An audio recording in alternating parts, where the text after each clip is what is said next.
ആശ്വാസം നേടാം. ഹൃത്തിനുള്ളിൽ ജീവൻ നൽകും വചനം, തിരുവചനം. കണ്ണുകടച്ച് ഒരു സെക്കൻഡ് നമുക്ക് പ്രാർത്ഥിക്കാം. ദൈവമേ, അങ്ങയുടെ പരിശുദ്ധാത്മാവിനെ വചനം കേൾക്കുന്നവരിലേക്ക് അയക്കണമേ. ശാന്തിയുടെയും സമാധാനത്തിൻ്റെയും സന്തോഷത്തിൻ്റെയും സ്നേഹത്തിൻ്റെയും ഒരു പുതുവത്സരത്തിലേക്ക് കാലുകുത്തുന്ന ഈ മക്കളെ കരങ്ങൾ നീട്ടി ആശീർവദിക്കണമേ. വചനം മാംസമാക്കി ലോകത്തിൽ നൽകിയ അമ്മേ, പരിശുദ്ധ അമ്മേ, നല്ല അമ്മേ, ഇവർക്ക് വേണ്ടി പ്രാർത്ഥിക്കണമേ. ഞങ്ങളുടെ അടുത്തുണ്ടായിരിക്കണമേ. ഏറെ ആനന്ദത്തോടെ പുതിയ വർഷത്തിൻ്റെ ഒരു ചെറിയ സന്ദേശം നിങ്ങളുടെ മുമ്പിൽ പങ്കുവെക്കുകയാണ്. എപ്പോഴും തിരുവചനത്തിലൂടെയാണല്ലോ സന്ദേശം നൽകേണ്ടത്. എഫേസോസ് അധ്യായം 4 വചനം 22 മുതൽ 24 വരെ വായിച്ചുകൊണ്ട് ഏതാനും കാര്യങ്ങൾ പങ്കുവെക്കുവാൻ ആഗ്രഹിക്കുന്നു. നിങ്ങളുടെ പഴയ ജീവിത രീതിയിൽ നിന്ന് രൂപം കൊണ്ട വഞ്ചന നിറഞ്ഞ ആസക്തികളാൽ കലുഷിതനായ പഴയ മനുഷ്യനെ ദൂരെ എറിയുവിൻ. നിങ്ങൾ മനസ്സിൻ്റെ ചൈതന്യത്തിൽ നവീകരിക്കപ്പെടട്ടെ. യഥാർത്ഥമായ വിശുദ്ധിയിലും നീതിയിലും ദൈവത്തിൻ്റെ സാദൃശ്യത്തിൽ സൃഷ്ടിക്കപ്പെട്ട പുതിയ മനുഷ്യനെ നിങ്ങൾ ധരിക്കുവിൻ. ഈ കഴിഞ്ഞ വർഷക്കാലം ഒരു ജീവിതം നമ്മൾ ജീവിച്ചു. ഒരു വയസ്സുകൂടി നമുക്കെല്ലാം കൂടി. ഇനിയും പുതിയ വർഷത്തിലേക്ക് കാലുകുത്തുമ്പോൾ ചില തീരുമാനങ്ങളോടെ വേണം കാലുകുത്തുവാൻ എന്നാണ് എനിക്ക് പറയുവാനുള്ളത്. ഒരുപക്ഷെ കഴിഞ്ഞ വർഷം വീഴ്ചകൾ, താഴ്ചകൾ, കുറവുകൾ ഒക്കെ ഉണ്ടായി കാണും ജീവിതത്തിൽ. ഇന്ന് പ്രഭാതത്തിൽ പ്രാർത്ഥനയുടെ സമയത്ത് ഒരു പേപ്പർ എടുത്ത് ഞാൻ കർത്താവിന് നന്ദി പറയായിരുന്നു. കഴിഞ്ഞ വർഷം കർത്താവ് എനിക്ക് ചെയ്ത നന്മകൾക്ക് ഏറെ പേജുകൾ ഞാൻ എഴുതി കൂട്ടിയപ്പോൾ മറുവശവും എഴുതി എൻ്റെ പോരായ്മകൾ 3 പേജ് കുറിച്ചു. എൻ്റെ കുറവുകളെ കണ്ടുകൊണ്ട് ഏതൊക്കെയാണ് നികത്തേണ്ടത്, എങ്ങനെ പരിശുദ്ധാത്മാവിൽ ആശ്രയിച്ചുകൊണ്ട് പുതിയ വർഷത്തിലേക്ക് കാലുകുത്തണമെന്ന്. നിശ്ചയമായിട്ടും നിങ്ങൾ ഓരോരുത്തരും ജീവിതത്തിലേക്ക് തിരിഞ്ഞു നോക്കിയാൽ ഇപ്രകാരം കഴിഞ്ഞ വർഷം കർത്താവ് ചെയ്ത ധാരാളം നന്മകളുടെ ഒരു ലിസ്റ്റ് കാണും. അതിന് ദൈവത്തിന് സ്തോത്രം പറയണം, നന്ദി പറയണം. അതോടൊപ്പം തന്നെ വീഴ്ചകൾ, താഴ്ചകൾ, കുറവുകൾ കണ്ടുപിടിക്കുക. എന്നിട്ട് പരിശുദ്ധാത്മാവിൽ സമർപ്പിച്ചുകൊണ്ട് അവയെ അതിജീവിക്കാനുള്ള കൃപയ്ക്കായിട്ട് പ്രാർത്ഥിക്കുക. നമ്മൾ കേട്ട വചനം ഇതാണ്: കർത്താവിൽ നവീകരിക്കപ്പെട്ട പുതിയ മനുഷ്യനെ ധരിക്കുവിൻ. ഇത് വളരെ പ്രധാനപ്പെട്ട ബൈബിളിലെ ഒരു സന്ദേശം ആണ്. നമ്മൾ ഗലാത്യർക്ക് ലേഖനം അധ്യായം 6 വചനം 14 വായിക്കുന്നുണ്ട്. എന്താണ് പരമപ്രധാനമായിട്ട് നമ്മുടെ ജീവിതത്തിലുള്ളത്? സ്നാനം സ്വീകരിക്കുന്നതോ സ്വീകരിക്കാതിരിക്കുന്നതോ, പരിച്ഛേദനം സ്വീകരിക്കാതിരിക്കുന്നതോ അല്ല, പിന്നെയോ ഒരു പുതിയ സൃഷ്ടിയായിരിക്കുക എന്നതാണ് പരമപ്രധാനം. അവിടെ ഒരു പുതിയ സൃഷ്ടിയായിട്ട് പുതിയ വത്സരത്തിലേക്ക് കാലുകുത്തുക. അത് നിശ്ചയമായിട്ടും അതിനാദ്യം വേണ്ടത് ദൈവത്തിൻ്റെ കൃപയാണ്. എന്താണ് കൃപ? കൃപ എന്ന് പറയുന്നത് പരിശുദ്ധാത്മാവിൻ്റെ ശക്തിയാണ്. പരിശുദ്ധാത്മാവിൻ്റെ ശക്തിക്ക് പൂർണ്ണമായി വിട്ടുകൊടുത്തുകൊണ്ട് പുതിയ വർഷത്തിലേക്ക് പ്രവേശിക്കുക. ഈ കുറവുകളെയും പരാധീനതകളെയും എല്ലാം സമർപ്പിച്ചുകൊണ്ട്. എൻ്റെ മനസ്സിൽ ഓർമ്മയിൽ വരുന്നത് അംബ്രോസ് പുണ്യവാളൻ ക്രിസ്മസ് ദിവസം പ്രാർത്ഥിച്ചുകൊണ്ടിരുന്നപ്പോൾ അദ്ദേഹത്തിന് ഒരു ദർശനമുണ്ടായി. ഞാൻ എവിടെയോ വായിച്ചു കേട്ടതാണ്. അതായത് കർത്താവ് അടുക്കൽ വന്ന് അംബ്രോസെ എന്തു തരുമെന്ന് ചോദിച്ചു. ഞാൻ എൻ്റെ ഹൃദയം മുഴുവൻ തരാമെന്ന് പറഞ്ഞു. ഇത്രയേ ഉള്ളൂ. ഉടനെ പറഞ്ഞല്ല, എൻ്റെ ഹൃദയവും മനസ്സും ശരീരവും എനിക്കുള്ളതെല്ലാം തരാം. ഇങ്ങനെ താൻ കൊടുക്കാവുന്നതെല്ലാം പറഞ്ഞു കഴിഞ്ഞപ്പോൾ കർത്താവ് പറഞ്ഞു, മോനെ, നിൻ്റെ പാപങ്ങളും കുറവുകളും എനിക്ക് തരിക. വിശുദ്ധൻ ആപ്പാടെ അമ്പരന്ന് പോയി. പാപങ്ങളും കുറവുകളും ദൈവം എങ്ങനെ സ്വീകരിക്കുമെന്ന്. കർത്താവ് പറഞ്ഞു, ഞാൻ അവയെല്ലാം മാറ്റി പുണ്യങ്ങളാക്കി മാറ്റാമെന്ന്. ഇതാണ് കർത്താവിൻ്റെ പരിശുദ്ധാത്മാവിൻ്റെ ശക്തി. ഹല്ലേലൂയ. നമ്മുടെ കുറവുകളെയും പരാധീനതകളെയും പാപങ്ങളെയും എല്ലാം തമ്പുരാൻ്റെ മുമ്പിൽ സമർപ്പിക്കുമ്പോൾ പരിശുദ്ധാത്മാവിനെ അയച്ച് നമ്മളെ രൂപാന്തരപ്പെടുത്തും. അത് പരിശുദ്ധാത്മാവിൻ്റെ ഒരു വലിയ പ്രവർത്തനമാണ്, രൂപാന്തരപ്പെടുത്തൽ. ആ രൂപാന്തരപ്പെടുത്തലിന് വിധേയമായിക്കൊണ്ട് വേണം നമ്മൾ പുതിയ വർഷത്തിലേക്ക് കാലുകുത്താനും. ഈ ബോധ്യത്തോടെ വേണം ഓരോ ദിവസം നമ്മൾ പ്രഭാതത്തിൽ കർത്താവിനെ സ്തുതിക്കുവാനും. ഒരു പുതിയ വർഷം, പുതിയ ദിവസം എന്ന ആ ബോധ്യത്തോടു കൂടി. ഈ പുതുമ നൽകുന്നത് പരിശുദ്ധാത്മാവാണ്. എപ്പോഴും പുതിയ മനുഷ്യനെ സൃഷ്ടിക്കുന്നത് പരിശുദ്ധാത്മാവിൻ്റെ പ്രവർത്തനമാണ്. നമ്മൾ വായിക്കുന്നുണ്ട് 2 കൊറിന്തോസ് അധ്യായം 3 വചനം 16. 2 കൊറിന്തോസ് അധ്യായം വചനം 3:16 മുതൽ, ആരെങ്കിലും കർത്താവിലേക്ക് തിരിയുമ്പോൾ മൂടുപടം നീക്കപ്പെടുന്നു. കർത്താവ് ആത്മാവാണ്. കർത്താവിൻ്റെ ആത്മാവുള്ളിടത്ത് സ്വാതന്ത്ര്യമുണ്ട്. കർത്താവിൻ്റെ മഹത്വം കണ്ണാടിയിൽ എന്നതുപോലെ മൂടുപടമണിയാത്ത മുഖത്തെ പ്രതിഫലിപ്പിക്കുന്ന നാം എല്ലാവരും അവിടുത്തെ സാദൃശ്യത്തിലേക്ക്, മഹത്വത്തിൽ നിന്ന് മഹത്വത്തിലേക്ക് രൂപാന്തരപ്പെട്ടുകൊണ്ടിരിക്കുകയാണ്. ഇത് ആത്മാവായ കർത്താവിൻ്റെ ദാനമാണ്. ഹല്ലേലൂയ. നമ്മൾ ഈ വർഷത്തിൻ്റെ ആദ്യ ദിവസം മാത്രമല്ല, ഓരോ പ്രഭാതത്തിലും, കാരണം ഓരോ പ്രഭാതവും ഓരോ ദിവസവും പുതിയതാണ്. അപ്പോൾ അവിടെ നമ്മുടെ കുറവുകളെയും പരാധനകളെയും സമർപ്പിച്ചുകൊണ്ട്, പരിശുദ്ധാത്മാവിനെ സമർപ്പിച്ചുകൊണ്ട് പ്രാർത്ഥിക്കണം, എന്നെ രൂപാന്തരപ്പെടുത്തണമേ എന്ന്. നിശ്ചയമായിട്ടും പരിശുദ്ധാത്മാവ് നമ്മുടെ ജീവിതത്തെ രൂപാന്തരപ്പെടുത്തും. പക്ഷേ ഈ രൂപാന്തരപ്പെടുത്തലിന് നമ്മൾ കീഴ്പ്പെടണമെങ്കിൽ നിശ്ചയമായിട്ടും ചില നിശ്ചയദാർഢ്യം ഉണ്ടായിരിക്കണം. എന്ന് പറഞ്ഞാൽ തീരുമാനം, അടിയുറച്ച തീരുമാനം. ദൈവം എപ്പോഴും നമ്മുടെ തീരുമാനങ്ങൾ നോക്കിക്കൊണ്ടാണ് നമ്മളെ അനുഗ്രഹിക്കുന്നത്. തീരുമാനമെടുക്കാത്തവരെ തമ്പുരാൻ അനുഗ്രഹിക്കാൻ സാധ്യമല്ല. അത് സത്യമാണ്. അതുകൊണ്ട് നമ്മൾ തീരുമാനങ്ങൾ എടുക്കണം. എന്താണ് അടുത്ത വർഷം ചെയ്യാൻ പോകുന്നത്? ഒരു പക്ഷേ കൂടുതൽ പ്രാർത്ഥിക്കുവാൻ, ഒരു പക്ഷേ അനുദിനം ദിവ്യബലിയിൽ പങ്കുകൊള്ളുവാൻ, അനുദിനം ദൈവവചനം വായിക്കുവാൻ, ആരോടും വെറുപ്പ് മനസ്സിൽ വെച്ചുകൊണ്ടിരിക്കാതിരിക്കുവാൻ, അല്ലെങ്കിൽ കൂടുതൽ മറ്റുള്ളവരെ സ്നേഹിക്കുവാനും സേവിക്കുവാനും, അല്ലെങ്കിൽ മറ്റുള്ളവർക്ക് ശുശ്രൂഷ ചെയ്യുവാൻ, ഇങ്ങനെ ഉള്ള തീരുമാനങ്ങൾ ഈ വർഷാരംഭത്തിലെടുക്കുക. അതോരോ ദിവസവും രാവിലെ ധ്യാനിക്കുമ്പോൾ, പ്രാർത്ഥിക്കുമ്പോൾ നവീകരിക്കുക. നിശ്ചയമായിട്ടും ആ തീരുമാനങ്ങളിലേക്ക് ജീവിക്കുന്നതിനായ കർത്താവ് ഹൃദയം തുറന്ന് നോക്കും. എന്നിട്ട് അവിടുത്തെ പരിശുദ്ധാത്മാവിനെ അയക്കും. എന്നിട്ട് നമ്മളെ ബലപ്പെടുത്തും. പരിശുദ്ധാത്മാവ് ശക്തി നൽകുന്നവനാണ്. നമ്മൾക്ക് പാടാറില്ലേ, പരിശുദ്ധാത്മാവെ ശക്തി പകരണമേ എന്ന്. ആ ശക്തി, പരിശുദ്ധാത്മാവിൻ്റെ ശക്തി നമ്മളേക്ക് അനുസ്യൂതം പ്രവഹിച്ചു കൊണ്ടിരിക്കും. ഹൃദയം തുറന്ന് ഹൃദയ പരമാർത്ഥതയോടെ നമ്മുടെ ബലഹീനതകൾ, കുറവുകൾ സമർപ്പിക്കുന്ന പക്ഷം നമുക്ക് അതിനുള്ള പരമാർത്ഥത ഉണ്ടായിരിക്കണം. ഏതാനും കാര്യങ്ങൾ ബൈബിൾ നമ്മൾ വായിക്കുന്നുണ്ട്. ഉദാഹരണമായിട്ട് റോമാക്കാർക്ക് പൗലോസ് എഴുതിയ ലേഖനം അധ്യായം 12 വചനം 17, തിന്മയ്ക്ക് പകരം തിന്മ ചെയ്യരുത്, ഏവരുടെയും ദൃഷ്ടിയിൽ ശ്രേഷ്ഠമായത് പ്രവർത്തിക്കുവാൻ ശ്രദ്ധിക്കുവിൻ, സാധിക്കുന്നിടത്തോളം എല്ലാവരോടും സമാധാനത്തിൽ വർത്തിക്കുവിൻ. ഹല്ലേലൂയ. പ്രിയപ്പെട്ടവരെ, നമുക്കൊരു തീരുമാനമെടുക്കാം. തിന്മയ്ക്ക് പകരം തിന്മ ചെയ്യാതിരിക്കുവാൻ, അല്ലെങ്കിൽ തിന്മ ചെയ്യുന്നവർക്ക് നന്മ ചെയ്യുവാൻ. അതേ അധ്യായത്തിൽ 21-ാം വചനത്തിൽ പൗലോസ് പറയുന്നു, തിന്മ നിങ്ങളെ കീഴടക്കാതിരിക്കട്ടെ, തിന്മയെ നന്മ കൊണ്ട് കീഴടക്കുവിൻ. ഹല്ലേലൂയ. തിന്മയുടെ ഒരു വലിയ ശക്തി ഈ ലോകത്തിലുണ്ട്. ആ ശക്തി നമ്മളെ കീഴടക്കാൻ വരും. പക്ഷേ നമ്മളിൽ വസിക്കുന്ന പരിശുദ്ധാത്മാവ് ആ തിന്മയുടെ ശക്തിയേക്കാൾ വലുതാണ്. 1 യോഹന്നാൻ അധ്യായം 4 വചനം 4 നമ്മൾ വായിക്കുന്നുണ്ട്, നിന്റെ ഉള്ളിലുള്ളവൻ പുറമേ ഉള്ളവനേക്കാൾ ശക്തനാണ്. ഹല്ലേലൂയ. ആ ഉള്ളിലുള്ളവൻ ആരാണ്? പരിശുദ്ധാത്മാവ്. നമ്മൾ ഓരോരുത്തരും പരിശുദ്ധാത്മാവിൻ്റെ ദേവാലയങ്ങളല്ലേ. 1 കൊരിന്ത്യർ അധ്യായം 3 വചനം 16-17 വചനം നിങ്ങൾക്കെല്ലാവർക്കും അറിയാവുന്നതാണ്. നിങ്ങൾ പരിശുദ്ധാത്മാവിൻ്റെ ദേവാലയങ്ങളാണ്. ആത്മാവ് വസിക്കുന്നു. ബോധ്യമുണ്ടായിരിക്കട്ടെ. നിങ്ങളെപ്പറ്റി തന്നെയുള്ള ബോധ്യം നിങ്ങൾക്കുണ്ടായിരിക്കും. നിങ്ങൾ ആരാണ്? ജീവിക്കുന്ന ദൈവത്തിൻ്റെ ആലയമാണ്.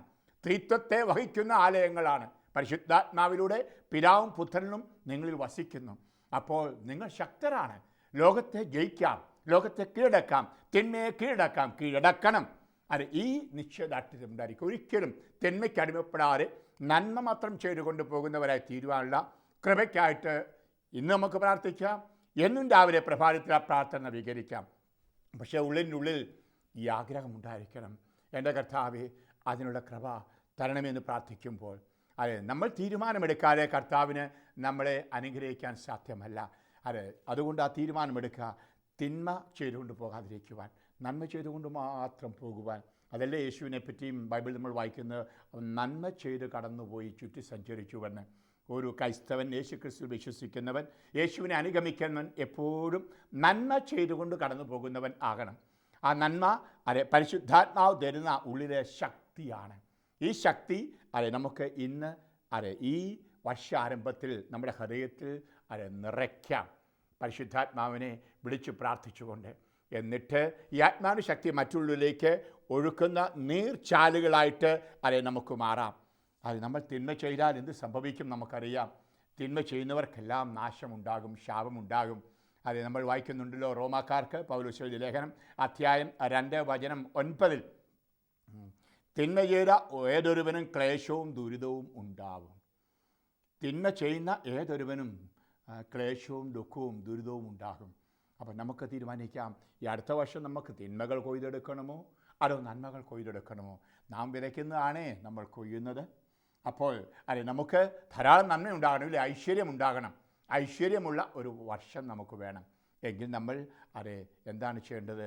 തിന്മ ചെയ്യരുത്, തിന്മയ്ക്ക് കീഴടങ്ങരുത്. പിന്നെയോ നന്മ ചെയ്യണം, നന്മയ്ക്ക് കീഴടങ്ങണം. ആ നന്മ എന്താണ്? ദൈവത്തിന് സ്നേഹമാകുന്ന പരിശുദ്ധാത്മാവാണ്. അപ്പോൾ ഇതാണ് പരിശുദ്ധാത്മാവിനാൽ നയിക്കപ്പെടുക, ആത്മാവിൻ്റെ ചൈതന്യത്താൽ നയിക്കപ്പെടുക. പരിശുദ്ധാത്മാവ് നമ്മളിലേക്ക് എങ്ങനെ കടന്നു വരുന്നു? ഞാൻ പലപ്പോഴും എൻ്റെ ധ്യാന പ്രസംഗങ്ങളിൽ പറയാറുണ്ട്, പരിശുദ്ധാത്മാവ് വരുന്നത് ഹോൾസെയിലായിട്ടല്ല, റീറ്റെയിലായിട്ടാണ്. ഹല്ലേലൂയ. നിങ്ങൾക്കറിയാം, നിങ്ങൾ കടകളിൽ പോയി റീറ്റെയിൽ ഷോപ്പിലും പോകാറുണ്ട്, അതുപോലെ ഹോൾസെയിൽ ഷോപ്പിലും പോകാറുണ്ട്. ഇനി പരിശുദ്ധാത്മാവ് നമ്മളിലേക്ക് വരുന്നത് റീറ്റെയിലായിട്ടാണ്. ഉദാഹരണം, സ്നേഹത്തിൻ്റെ ആത്മാവ്, സമാധാനത്തിൻ്റെ ആത്മാവ്, നന്മയുടെ ആത്മാവ്, ആത്മനിയന്ത്രണത്തിൻ്റെ ആത്മാവ്, ബുദ്ധിയുടെ ആത്മാവ്, ശക്തിയുടെ ആത്മാവ്, വിവേകത്തിൻ്റെ ആത്മാവ്. ഇങ്ങനെയാണ് പരിശുദ്ധാത്മാവ് നമ്മളിലേക്ക് കടന്നു വരുന്നത്. ലോകത്തിൻ്റെ ആത്മാവും അങ്ങനെയാണ് കടന്നു വരുന്നത്. ഒരു പക്ഷെങ്കിൽ ദുശ്ചിന്തകളുടെ ആത്മാവ്, വ്യഭിചാരത്തിൻ്റെ ആത്മാവ്, കൊലപാതകത്തിൻ്റെ ആത്മാവ്, അശുദ്ധിയുടെ ആത്മാവ്, ഇങ്ങനെ ആത്മാവും റീറ്റെയിലായിട്ട് കടന്നു വരുന്നു. ഇങ്ങനെ റീറ്റെയിലായിട്ട് കടന്നു വരുന്ന ഈ തിന്മയ്ക്കെതിരായിട്ട് നമ്മൾ പരിശുദ്ധാത്മാവിൻ്റെ നന്മ കൊണ്ട്, കൃപ കൊണ്ട്, പുണ്യങ്ങൾ കൊണ്ട്, പരിശുദ്ധാത്മാവിൻ്റെ ഫലങ്ങൾ എന്നാണ് പൗലോസ് അതിനെ പറയുന്നത്. ഗലാത്യർക്കെഴുതിയ ലേഖനം അധ്യായം 5 വചനം 22 23. അത് നമുക്കറിയാം. ആ ലിസ്റ്റ് 9 പുണ്യങ്ങൾ അവിടെ പറഞ്ഞിരിക്കുന്നത്, 9 ഫലങ്ങളെന്ന് രേഖപ്പെടുത്തിയിരിക്കുന്നത്. ഈ ഫലങ്ങൾ കൊണ്ട് തിന്മയെ നമ്മൾ കീഴടക്കണം. എന്നിട്ട് നന്മ ചെയ്തുകൊണ്ട് ജീവിക്കണം, സ്നേഹം കൊടുക്കുന്നവരായിട്ട്. ഈ ഭൂമിയിൽ യേശുവിനെ അനുകരിക്കുന്നവർ, അതുവരെയാണല്ലോ ക്രിസ്ത്യാനികളെന്ന് വിളിക്കുന്നത്. മാമോദിസ സ്വീകരിച്ചിരിക്കണം നിർബന്ധമൊന്നുമില്ല. സ്വീകരിച്ചവരെ ക്രിസ്ത്യാനികൾ, ക്രിസ്തുവിൻ്റെ സഭയിലെ അംഗങ്ങളെന്ന് പറയുന്നു. ധാരാളം പേര് മാമോദിസ സ്വീകരിക്കാതെ പരിശുദ്ധാത്മാവിലുള്ള സ്നാനം സ്വീകരിച്ചുകൊണ്ട് യേശുവിനെ അനുഗമിക്കുന്നത് എനിക്കറിയാം. ആത്മാവിൻ്റെ ശക്തി സ്വീകരിച്ചുകൊണ്ട് നന്മ ചെയ്തുകൊണ്ട് യേശുവിൻ്റെ നിശബ്ദ ശിഷ്യരായി കഴിയുന്നവർ. അപ്പോൾ നമുക്കെല്ലാവർക്കും ഏത് മരത്തിൽപ്പെട്ടവരായാലും ശരി, ഈ പുതുവർഷത്തിൽ ഹൃദയം തുറന്ന് ദൈവത്തിൻ്റെ ആത്മാവ്, ദൈവത്തിൻ്റെ ചൈതന്യത്തിനായിട്ട് പ്രാർത്ഥിക്കാം. ആ ചൈതന്യം നമ്മുടെ ഹൃദയത്തിലേക്ക് സ്നേഹമായിട്ട്, ശാന്തിയായിട്ട്, സമാധാനമായിട്ട്, സ്നേഹമായിട്ട് കടന്നു വരുവാനായിട്ട് ആഗ്രഹിച്ച് പ്രാർത്ഥിക്കാം. മാത്രമല്ലത്തപ്പോൾ നമ്മളെ കീഴടക്കിയിരിക്കുന്ന തിന്മകളെ നമുക്ക് ഈ ശക്തി കൊണ്ട് കീഴടക്കാനും തീരുമാനമെടുക്കാം. ഒരു പക്ഷെങ്കിൽ ചില ദുരാശയ്ക്ക് വശംവദരായിട്ട് ഈ കഴിഞ്ഞ വർഷം മദ്യപാനാസക്തിയിലായിരുന്നിരിക്കാം. ഒരു പക്ഷേ വ്യഭിചാരാസക്തി നിങ്ങളെ കീഴടക്കി കാണുമായിരിക്കും, ദുരാശകൾക്ക് കീഴ്പ്പെട്ട് കാണുമായിരിക്കാം. ഒരു പക്ഷെങ്കിൽ ഹൃദയത്തിൽ അപ്പനോടും അമ്മയോടും തന്നെ ചില രോഷങ്ങളും വൈരാഗ്യങ്ങളും വച്ചു പുലർത്തിയിരിക്കാം. എല്ലാം ക്ഷമിക്കുന്നവനായ കരുണാവാരിധിയായ കർത്താവ് അതെല്ലാം ക്ഷമിക്കും. അവയെ ഹൃദയത്തിൽ തുടച്ചു മാറ്റിക്കൊണ്ട് ഒരു പുതിയ തീരുമാനമെടുത്ത് നന്മയ്ക്ക് കീഴടങ്ങി, അതായത് പരിശുദ്ധാത്മാവിൻ്റെ ശക്തിക്ക് കീഴ്പ്പെട്ടുകൊണ്ട് ഒരു പുതിയ ജീവിതത്തിൽ തീരുമാനമെടുക്കുമ്പോൾ, ഇതാണ് വിശുദ്ധ പൗലോസ് അപ്പോസ്തലൻ നമ്മൾ പറഞ്ഞത്, പഴയ വഞ്ചന നിറഞ്ഞ കലുഷിതനായ മനുഷ്യനെ ദൂരെ എറിയുവിൻ, എന്നിട്ട് ദൈവത്തിൻ്റെ ചൈതന്യത്തിൽ ഒരു പുതിയ മനുഷ്യനെ ധരിക്കുവനെന്ന്.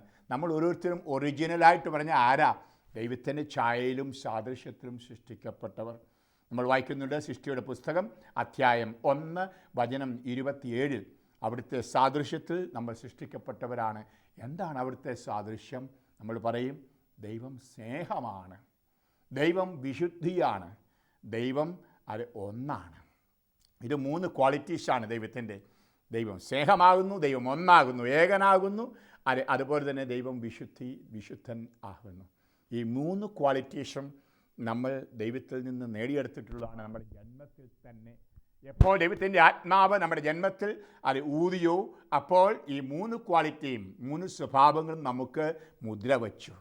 ഒരു പക്ഷേ പഴയ ജീവിതം ജീവിച്ചപ്പോൾ ഈ സീല്, ഈ മുദ്ര നഷ്ടമായി കാണും.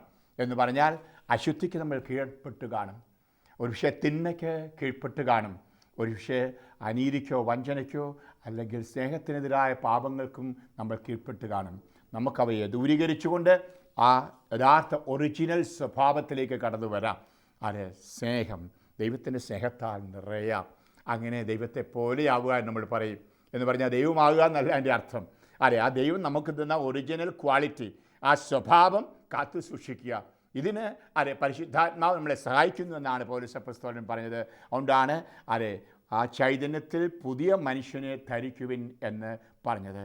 യേശുക്രിസ്തുവിൽ വിശ്വസിക്കുന്ന ഒരാൾ അങ്ങനെ തന്നെ ആയിരിക്കണം. 2 കൊറിന്തോസ് അധ്യായം 2 വചനം 17, ക്രിസ്തുവിൽ ആയിരിക്കുന്നവൻ പുതിയ സൃഷ്ടിയാണ്, പഴയത് കടന്നുപോയി, ഇതാ പുതിയത് വന്നു കഴിഞ്ഞു. Hallelujah, hallelujah.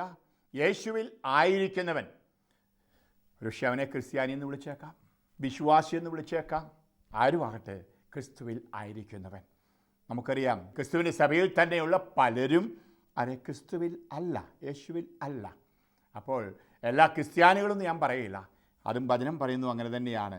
ക്രിസ്തുവിൽ ആയിരിക്കുന്നവൻ എന്ന് പറഞ്ഞാൽ യേശു ക്രിസ്തുവുമായി അഭേദ്യമായ ഒരു ബന്ധമുള്ളവൻ.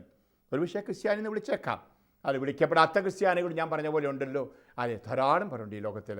എങ്കിൽ യേശുക്രിസ്തുവിൽ ആയിരിക്കുന്നവൻ പുതിയ സൃഷ്ടിയാണ്, പഴയത് കടന്നുപോയി, ഇതാ പഴയത് കടന്നു. നമ്മൾ പുതിയ ഒരു വർഷത്തിലേക്ക് കാലുകുത്തുന്നു, പുതിയൊരു യുഗത്തിലേക്ക് കാലുകുത്തുന്നു, ഒരു പുതിയ ജീവിതത്തിലേക്ക് കാലുകുത്തുന്നു. അതിന് കർത്താവ് കൃപ തരുവാനായിട്ട് ദാസൻ പ്രാർത്ഥിക്കുകയാണ്. ഞാൻ ഓർത്തു പോവുകയാണ്, ഞാൻ പോളണ്ടിൽ ധ്യാനത്തിനായി പോയ ഒരവസരത്തിൽ ഒരു മനുഷ്യൻ ശരീരം മുഴുവൻ രോഗമായിട്ട് കടന്നു വന്നത്.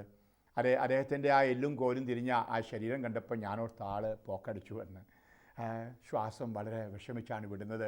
മേത്ത് മുഴുവന് കുഷ്ഠം പോലെയുള്ള ചില മുറിവുകളുണ്ട്. അദ്ദേഹം എന്നെ നോക്കുന്നു. അമ്മയാണ് കൊണ്ടുവന്നത്. 24-25 വയസ്സ് പ്രായമുള്ള ഒരു യുവാവ്. അച്ഛാ പ്രാർത്ഥിക്കണം സൗഖ്യം കിട്ടാൻ എന്ന് എന്നോട് പറഞ്ഞു. ഞാൻ നോക്കി, ഞാൻ ചോദിച്ചു നിങ്ങൾ ആരാണ്? അപ്പോൾ പറഞ്ഞു പഴയകാലം പോലെ കത്തോലിക്കരാണ്. പോളണ്ട് ഒരു കത്തോലിക്ക രാജ്യമാണ്. അവിടെ മതിലെ കിളുത്ത കത്തോലിക്കരുണ്ട്, ഇവിടെ കേരളത്തിലതുപോലെ തന്നെ. അപ്പോൾ അതാണ് പറഞ്ഞത്, പണ്ടേ കത്തോലിക്കരാണ്. ആച്ചാ ഇവൻ്റെ രോഗം തുടങ്ങിയിട്ട് വർഷം 7 കഴിഞ്ഞു. പല ഡോക്ടർമാരും നോക്കി, ഒരു രക്ഷയുമില്ല. ഞങ്ങളെല്ലാ ചികിത്സകളും നോക്കി. അതുകൊണ്ട് അച്ഛൻ്റെ ധ്യാനത്തിൽ പലർക്കും രോഗശാന്തി കിട്ടിയെന്ന് കേട്ടുകൊണ്ട് കൊണ്ടുവന്നതാണ്. അപ്പോൾ ഞാൻ ചോദിച്ചു, നിങ്ങൾ കുമ്പസാരിക്കുകയും കുർബാന സ്വീകരിക്കുകയൊക്കെ ചെയ്യുന്നവരാണോ? അപ്പോൾ ആ അമ്മ പറഞ്ഞു, ഇല്ല, ഞങ്ങൾക്കതിൽ വിശ്വാസമില്ല. ഞങ്ങൾ കത്തോലിക്കരാണെങ്കിലും പള്ളിയിൽ പോവുകയോ കുമ്പസാരിക്കുകയോ ഒന്നും ചെയ്യില്ല. അച്ഛന്മാർ പാപം ചെയ്യുന്നു, പിന്നെ അവരുടെ ഇടയ്ക്കൽ എന്താണ് കുമ്പസാരിക്കുന്നത്? അപ്പോൾ ഞാൻ പറഞ്ഞു, കുമ്പസാരിക്കുമ്പോൾ ജീവിക്കുന്ന യേശുവാണ് പാപം ക്ഷമിക്കുന്നത്, അച്ഛനല്ല. അച്ഛൻ യേശുവിൻ്റെ സ്ഥാനത്ത് ഇരിക്കുന്നത് മാത്രമേ ഉള്ളൂ. അതുകൊണ്ട് നിശ്ചയമായിട്ടും പാപങ്ങളെ ഓർത്ത് പശ്ചാത്തപിച്ച് ഒരു നല്ല കുമ്പസാരം നടത്തിയിട്ടാണെങ്കിൽ ഞാൻ പ്രാർത്ഥിക്കുമെന്ന്. അവർക്കല്പം നിരാശ തോന്നി. ഞാൻ ഇക്കാര്യത്തിൽ ഇച്ചിരി പിടിവാശി വെക്കുന്ന ആളാണ്. ആരെങ്കിലും പറയാണ് കൂരാശയിൽ സംബന്ധിക്കില്ല, പള്ളി പോയെന്ന് പറഞ്ഞാൽ ഞാൻ വെറുതെ എൻ്റെ കൈ തലയിൽ വെച്ച് സമയം മെനക്കെടുത്താറില്ല. അത് കാരണം എനിക്കറിയാം ഞാനൊരു രോഗശാന്തിക്കാരനല്ല, ഞാനൊരു ഗുരു അല്ല. പ്രാർത്ഥിച്ച് സുഖപ്പെടുത്താൻ സുഖപ്പെടുത്തുന്നതിന് ഒരുവനേ ഉള്ളൂ, ജീവിക്കുന്നതിനായ യേശു ക്രിസ്തു. ഞാൻ അവൻ്റെ ദാസൻ മാത്രം പ്രാർത്ഥിക്കുവാൻ. അതുകൊണ്ട് യേശു ക്രിസ്തുവിനോട് ഐക്യപ്പെടാത്ത ഒരു വ്യക്തിയെ കർത്താവ് സുഖപ്പെടുത്തുകയില്ല, അതെനിക്ക് ബോധ്യമുണ്ട്. അതുകൊണ്ടാണ് ഞാൻ അതിന് സമയം മെനക്കെടുത്തുകയില്ല എന്ന് പറഞ്ഞത്. അതുകൊണ്ട് ഞാൻ പറഞ്ഞു, ഞാൻ പ്രാർത്ഥിക്കുകയില്ല. പോകും ഒരു വൈദികനടുക്കൽ നിങ്ങളുടെ ഭാഷയിൽ തുറന്ന് കുമ്പസാരം നടത്തുവന്ന്. പ്രിയമുള്ളവരെ, അവർ സന്തോഷത്തോടെ അല്ല എൻ്റെ ഇടയ്ക്കൊന്ന് പോയത്, അല്പം മ്ലാനമായിട്ടാണ് പോയത്. ഞാനവിടെ ഒരു ധ്യാനം നടത്തിക്കൊണ്ടിരിക്കുന്ന ഒരവസരമായിരുന്നു ഇത്. ധ്യാനം 6 ദിവസത്തെ ഒരു വളർച്ചാ ധ്യാനം ആയിരുന്നു. ധ്യാനത്തിൻ്റെ അവസാനത്തെ ദിവസം ഈ അമ്മയും മകനും സാക്ഷ്യം പറയാൻ വന്നു. ധ്യാനം കൂടിയിട്ടല്ല, പുറമേ നിന്ന് സംഘാടകരോട് പറഞ്ഞു സാക്ഷ്യം പറയണമെന്ന്. പ്രിയമുള്ളവരെ, എൻ്റെ വാക്ക് കേട്ടുകൊണ്ട് അവർ അച്ഛൻ്റെ അടുക്കൽ പോയി ഒരു മുഴുവൻ കുമ്പസാരം നടത്തി. അന്ന് മുതൽ 3 ദിവസം അടുപ്പിച്ച് വിശുദ്ധ കുർബാന സ്വീകരിച്ചു. ജീവിക്കുന്ന കർത്താവ് പരിപൂർണമായിട്ട് ശാരീരിക സൗഖ്യം നൽകി. Praise the Lord. ഇന്നും എൻ്റെ ടീമിൽ പോളണ്ടിൽ അദ്ദേഹം പ്രവർത്തിക്കുന്നുണ്ട്. ഗ്രിഗോറിയസ് എന്നാണ് അവൻ്റെ പേര്. പ്രിയമുള്ളവർ, ഞാൻ പറയുവാനായിട്ട് കാരണം കർത്താവിൻ്റെ അനുഗ്രഹം പുതുവർഷത്തിൽ നമുക്ക് വേണമോ എങ്കിൽ പഴയ മനുഷ്യനെ അതിൻ്റെ ചെയ്തികളോടി നമുക്ക് ഉരിഞ്ഞു കളയാം.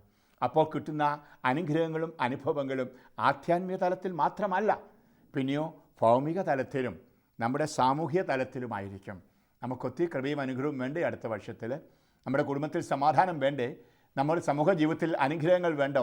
എങ്കിൽ നമുക്ക് ഈ പുതിയ ജീവിതത്തിനായിട്ട് തീരുമാനമെടുക്കാം, കർത്താവിൻ്റെ കൃപയിൽ ആശ്രയിച്ചുകൊണ്ട്.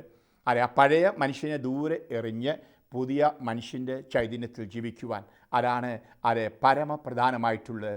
നമ്മൾ കൊളോസ്യർക്ക് എഴുതിയ ലേഖനത്തിൻ്റെ അധ്യായം 3 വചനം 10 വായിക്കുന്നത് പോലെ, പഴയ മനുഷ്യനെ അവൻ്റെ ചെയ്തികളോടുകൂടെ നിഷ്കാസനം ചെയ്യുവിൻ, സമ്പൂർണ്ണ ജ്ഞാനം കൊണ്ട് സൃഷ്ടാവിൻ്റെ പ്രതിച്ഛായക്കനുസൃതമായി നവീകരിക്കപ്പെടുന്ന പുതിയ മനുഷ്യനെ ധരിക്കുവിൻ. ഹല്ലേലൂയ. ഇതാണ് ഈ പുതിയ വർഷത്തിൽ നിങ്ങൾക്ക് ഞാൻ തരുന്ന ആശംസകൾ. അതെ, അതുപോലെ 2 കൊരിന്ത്യർ അധ്യായം 2:15 നമ്മൾ വായിക്കുന്നുണ്ട്, രക്ഷിക്കപ്പെട്ടവരുടെ ഇടയിലും ശിക്ഷിക്കപ്പെട്ടവരുടെ ഇടയിലും നിങ്ങൾ ദൈവത്തിൻ്റെ ക്രിസ്തുവിൻ്റെ പരിമളമാണ്. അതെ, ഇതായിരിക്കണം ഈ വർഷത്തെ നമ്മുടെ തീരുമാനം.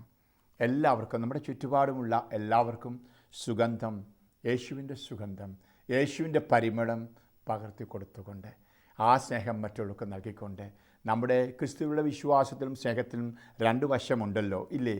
ആ ദൈവസ്നേഹം, പരസ്നേഹം. ദൈവത്തെ സ്നേഹിച്ചുകൊണ്ട് ആ സ്നേഹത്തിൽ നിന്ന് കിട്ടുന്ന ആ അനുഗ്രഹങ്ങളെല്ലാം മറ്റുള്ളവർക്ക് കൊടുത്തുകൊണ്ട് മറ്റുള്ളവരുമായി പങ്കുവെച്ചുകൊണ്ട് ക്രിസ്തീയ ജീവിതം ജീവിക്കുക. അപ്പോഴാണ് നമ്മുടെ ക്രിസ്തീയ ജീവിതത്തിന് അത് അർത്ഥമുണ്ടാകുന്നത്. ഇത് സംഭവിക്കട്ടെ. അത് ഞാൻ നിങ്ങൾ ഓരോരുത്തർക്കും, നിങ്ങളുടെ കുടുംബങ്ങൾക്കും, അതുപോലെ നിങ്ങളുമായി ബന്ധപ്പെടുന്ന എല്ലാവർക്കും ഈ പുതിയ വർഷത്തിൻ്റെ മംഗളങ്ങൾ ആശംസിക്കുകയാണ്. സ്നേഹത്തിൻ്റെ, ശാന്തിയുടെ, കൃപയുടെ ഒരു പുതിയ വർഷം ഞാൻ ആശംസിക്കുകയാണ്. അടുത്ത വർഷം നിങ്ങളുടെ പ്രശ്നങ്ങൾക്കും പ്രതിസന്ധികൾക്കും ഒരു പരിഹാരമുണ്ടാകട്ടെ എന്ന് ഞാൻ ആശംസിക്കുന്നു. ഒരു പക്ഷെങ്കിൽ ഏറെ നാളുകളായിട്ട് ചില തിന്മയിൽ നിന്ന് രക്ഷപ്പെടുവാനായിട്ട് നിങ്ങൾ പ്രാർത്ഥിച്ചിരുന്നു. ഇക്കൊല്ലം അത് സംഭവിക്കട്ടെ, നിങ്ങളതിൽ നിന്ന് രക്ഷ പ്രാപിച്ചിരിക്കട്ടെ. ഒരു പക്ഷേ നിങ്ങൾ ഒരു വിവാഹം കഴിക്കുവാനായിട്ട് പ്രാർത്ഥിക്കുന്നുണ്ടായിരിക്കും. ഇക്കൊല്ലം നിങ്ങൾക്ക് കർത്താവ് ഒരു നല്ല ആളിനെ ജീവിത പങ്കാളിയായിട്ട് നൽകട്ടെ. ഒരു പക്ഷേ കഴിഞ്ഞ വർഷങ്ങളിലും നിങ്ങൾ പ്രാർത്ഥിച്ചൊരു ജോലി കിട്ടാൻ ഇക്കൊല്ലം നിങ്ങൾക്ക് ജോലി കിട്ടട്ടെ എന്ന് ഞാൻ ആശംസിക്കുന്നു, പ്രാർത്ഥിക്കുന്നു. ഒരു പക്ഷേ കഴിഞ്ഞ വർഷം സാമ്പത്തിക തകർച്ചയും ബുദ്ധിമുട്ടുകളൊക്കെ ഉണ്ടായി. അത് മാറി ഐശ്വര്യം നിങ്ങളുടെ പണം കൊണ്ട് അല്ലെങ്കിൽ ജോലി കൊണ്ട് സമ്പത്ത് കൊണ്ടുള്ള ഐശ്വര്യവും നിങ്ങൾക്ക് ലഭിക്കട്ടെ എന്ന് ഞാൻ പ്രാർത്ഥിക്കുകയാണ്.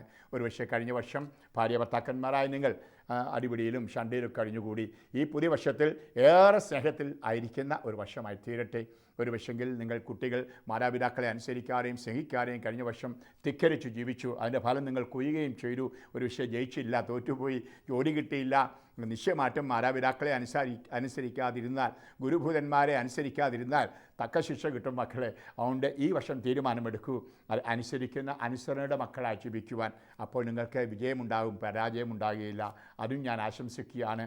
ഒരു പക്ഷേ ചിലരൊക്കെ ദൈവവിളി തിരഞ്ഞെടുക്കുവാൻ ആഗ്രഹിക്കുന്നുണ്ട്. അച്ഛനാകാൻ പോകാൻ, കന്യാസിയാകാൻ പോകാനൊക്കെ അത് ഇക്കൊല്ലം സംഭവിക്കട്ടെ എന്ന് ഞാൻ ആശംസിക്കുകയാണ്. ഒരു പക്ഷെങ്കിൽ വിദേശത്ത് പോയി ജോലി ചെയ്യുവാനായിട്ട് ആഗ്രഹിച്ചുകൊണ്ട് പലപ്പോഴും പരിശ്രമിച്ച് കാണും, അതിനുവേണ്ടി പണവും ചിലവാക്കി കാണും. ഇക്കൊല്ലം സംഭവിക്കട്ടെ. ഒരു പക്ഷെങ്കിൽ സുവിശേഷ പ്രഘോഷണത്തിന് ഇറങ്ങിത്തിരിക്കുവാൻ നിങ്ങൾ ഏറെ നാളുകളെ പ്രാർത്ഥിച്ചു, കഴിഞ്ഞ കൊല്ലവും സംഭവിച്ചില്ല. അത് ഈ വർഷം സംഭവിക്കട്ടെ എന്നൊക്കെ ഞാൻ ആശംസിക്കുകയാണ്. ജീവിക്കുന്നതിനായ കർത്താവ്, വാഗ്ദാനങ്ങളിൽ വിശ്വസ്തനായ കർത്താവ് പ്രിയമുള്ളവരെ അത് നിങ്ങൾക്ക് തരും. ആ വിശ്വാസത്തിൽ ഉറച്ചു നിന്നുകൊണ്ട് നിങ്ങൾ മുന്നോട്ട് സധൈര്യം പോവുക. ശാന്തിയുടെയും സമാധാനത്തിൻ്റെയും വർഷം നിങ്ങൾക്കുണ്ടായിരിക്കട്ടെ. ആമേൻ. 1 മിനിറ്റ് കണ്ണടയ്ക്കൂ. ഞാൻ നിങ്ങൾക്ക് വേണ്ടി പ്രാർത്ഥിക്കുന്നു. നല്ലവനായ കർത്താവേ, പുതിയ വർഷത്തിലേക്ക് കാലുകുത്തിയിരിക്കുന്ന ഇവരോരോരുത്തർക്കും വേണ്ടി ഞാൻ പ്രാർത്ഥിക്കുന്നു. അങ്ങയുടെ തിരുമാർവിടത്തിൽ നിന്നൊഴുകുന്ന തിരുരക്തത്താൽ ഇവരെ കഴുകി ശുദ്ധീകരിക്കണമേ.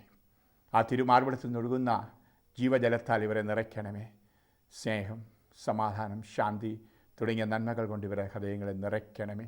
കിട്ടുന്ന ഈ നന്മകൾ മറ്റുള്ളവർക്ക് പങ്കുവെച്ചുകൊണ്ട് ഈ പുതുവർഷത്തിൽ ജീവിക്കുവാനായിട്ടുള്ള കൃപയും ഇവർക്ക് നൽകുമാറാകണമേ. നല്ലവനെ, കണ്ണ് നിറഞ്ഞവനെ, ഈ നിമിഷം ഇവർക്ക് വേണ്ടുന്ന ആധ്യാത്മികവും ഭൗമികവുമായ അനുഗ്രഹങ്ങൾ വർഷിക്കണമേ. ഞാനിപ്പോൾ ആശംസിച്ച എല്ലാ അനുഗ്രഹങ്ങളും ഈ മക്കൾക്ക് നൽകുമാറാകണമേ. അങ്ങേ തിരുമാർവിടത്തിലേക്ക് ഇവരെ സമർപ്പിക്കുന്നു. അങ്ങയോട് ചേർന്നുള്ള ഒരു പുതിയ വർഷം, പുതിയ ജീവിതം കഴിക്കുവാൻ കൃപ കൊടുക്കൂ. അമ്മേ, പരിശുദ്ധ അമ്മേ, നല്ല അമ്മേ, ഇവർക്ക് വേണ്ടി, ഇവരുടെ കുടുംബങ്ങൾക്ക് വേണ്ടി, സമൂഹത്തിന് വേണ്ടി പ്രാർത്ഥിക്കണമേ. ഞാനിപ്പോൾ ആശംസിച്ച ഈ നന്മകളൊക്കെയും ഇവർക്കുണ്ടാകുവാനായിട്ട് മാതാവേ, നല്ല അമ്മേ, ഈശോടക്കൽ നിൻ്റെ ഓമനപുത്രൻ്റെ അടുക്കൽ ഇവർക്ക് വേണ്ടി പ്രാർത്ഥിക്കണമേ. നിത്യം പിതാവും പുത്രനും പരിശുദ്ധാത്മാവുമായ സർവേശ്വര. Amen. Praise the Lord. Hallelujah.